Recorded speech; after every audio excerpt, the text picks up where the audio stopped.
আসসালামু আলাইকুম, কেমন আছেন সবাই? আমি আফরিন চলে এলাম নতুন একটি ভিডিও নিয়ে। আজকের ভিডিওটা একটু অন্যরকম। নতুন একটা দিন সহজেই শুরুতে চলে আসে কত কিছু। আজকের দিনটা ছিল একটু আলাদা। একটা রজনীর শান্তি, একটা ভোরের উপর ভরসা নিয়ে। আর এখানে চলছিল খাওয়া দাওয়া। দুপুরের আম্মু আর আমি খাচ্ছিলাম আর কোনো একটা বিষয় নিয়ে কথা বলা হচ্ছিল।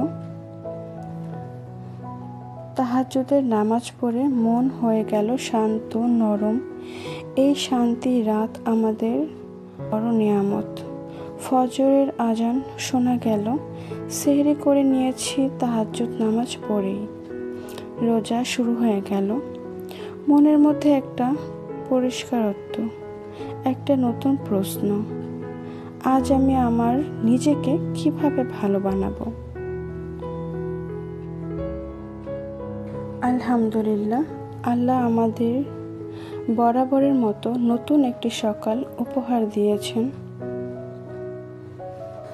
খুব শান্ত, খুব মনোরম একটা পরিবেশ। আসলে যারা সকালে উঠে বা ফজরের নামাজের সময়টা উঠে থাকেন তারাই বলতে পারবেন এর অনুভূতিটা। আমার এই সময়টা খুবই ভালো লাগে। আমি অনেক চেষ্টা করি সবসময় যে এই সময়টা নামাজ পড়ব আর যে মুহূর্তটা, এই মুহূর্তটাকে ফিল করব, অনুভব করব। আর দেখা যাচ্ছে মসজিদ থেকে একে একে মুসল্লিরা বেরিয়ে আসছেন।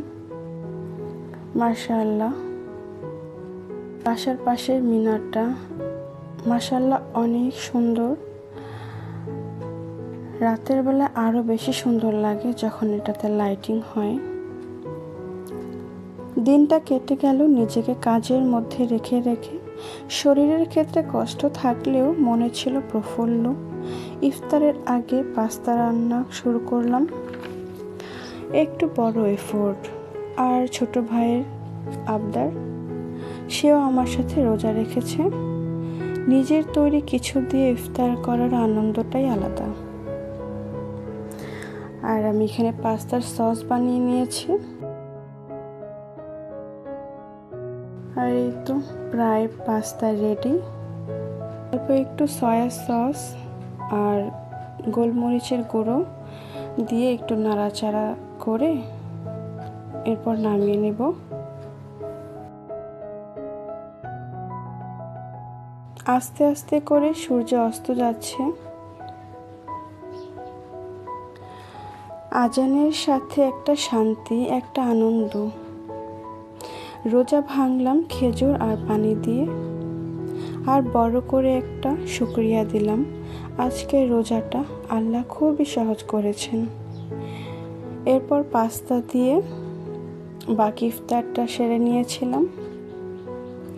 এই ছোট ছোট মোমেন্টগুলো সব মিলিয়েই একটা বড় উপহার। এই ভিডিও যারা দেখছেন সকলের এই শান্তি হোক, তোমরাও নিজেকে খুঁজে পাও এই ধৈর্য ও সাধনার মধ্যে।